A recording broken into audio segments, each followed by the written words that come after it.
kriteria yang termasuk dalam UMKM itu ada beberapa ya, ada usaha mikro, usaha kecil, dan usaha menengah. Ini sesuai dengan pasal 6 dalam Undang-Undang Nomor 20 Tahun 2008. Sebagai usaha kecil, maka dia dikategorikan dengan usaha kecil, dia memiliki aset lebih besar dari 50 juta sampai 500 juta. Aset itu aktiva yang dimiliki ya. Yang termasuk sebagai kategori usaha menengah, itu memiliki aset lebih dari 500 juta sampai dengan 10 miliar, sedangkan dengan omset lebih dari 2,5 miliar sampai dengan 50 miliar. Kita bisa menggunakan akuntansi dalam hal ini laporan keuangan yang nanti kita sajikan itu untuk proses peminjaman ke bank atau bisa digunakan untuk menarik investor baru. Semakin berkembangnya usaha yang Bapak Ibu jalankan, maka pasti membutuhkan modal yang besar gitu ya.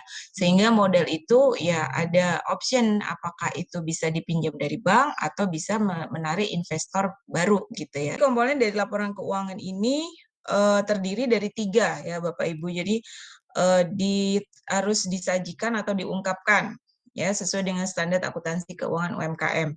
Yang pertama adalah laporan laba rugi. Ya, ini berhubungan dengan laporan kinerja. Jadi nanti menunjukkan apakah usaha yang Bapak Ibu jalankan ini mendapatkan laba atau rugi. Laporan posisi keuangan.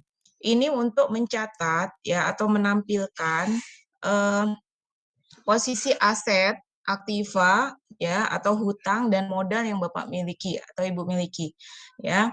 Dan yang ketiga adalah catatan atas laporan keuangan. Langkah-langkah untuk membuat pembukuan atau akuntansi sederhana ini hanya cukup 5 langkah. Bisa kita lakukan secara manual ya.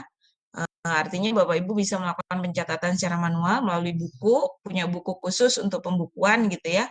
Atau Bapak Ibu juga bisa melakukan menggunakan aplikasi. Menyiapkan bukti transaksi, stepnya adalah 1, siapkan bukti transaksi ya, tapi yang berhubungan dengan bisnis dalam hal ini ya, atau dalam yang berhubungan dengan usaha Bapak Ibu semua. Jadi kalau ada pengeluaran di luar itu, misalkan untuk kepentingan pribadi, itu tidak diperkenankan untuk dicatat di sini. Ini adalah cara kita mencatat transaksi.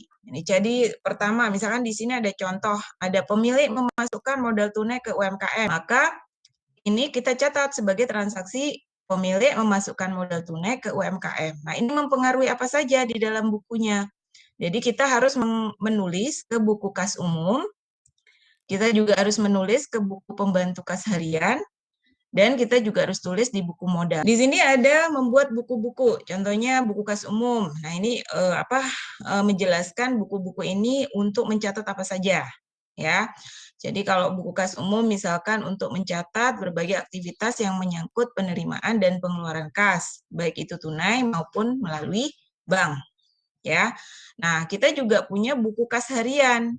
Nah, buku kas harian ini digunakan untuk mencatat transaksi pengeluaran dan pemasukan yang berhubungan dengan kas, ya, yang harian sifatnya. Jadi fleksibel ya Bapak Ibu, kita bisa gunakan sesuai kebutuhan Bapak Ibu semua terkait buku-buku ini. Berikutnya adalah penyesuaian. Ini kalau memang kondisinya tidak diperlukan, ini tidak usah dibuat. Tapi kalau misalkan Bapak Ibu memang membutuhkan untuk adanya penyesuaian, ini wajib dibuat. Contoh misalkan, penyesuaian digunakan untuk menyesuaikan saldo akun yang mencerminkan aktiva, utang, modal, pendapatan, dan biaya. Contohnya di sini penyesuaian yang dibuat biasanya untuk depresiasi aktiva tetap dan perlengkapan. Berikutnya adalah kita membuat laporan keuangan. Nah, ini ada 3 yang tadi saya sampaikan. Ini minimum yang kita harus buat gitu ya.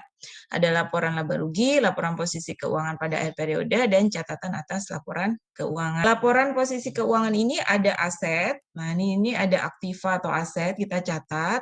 Setelah itu ada liabilities, dalam ini utang, ada utang usaha, ada utang bank. Setelah itu ada modal di sini. Jadi kita harus catat. Jadi periode tahun berapa gitu. Dan ini sifatnya dibandingkan. Jadi Bapak Ibu kalau sudah berjalan, mungkin Bapak Ibu mulai pencatatan misalkan tahun ini 2022. Nah, nanti tahun 2003 Bapak Ibu harus tampilkan posisi 2003, 2022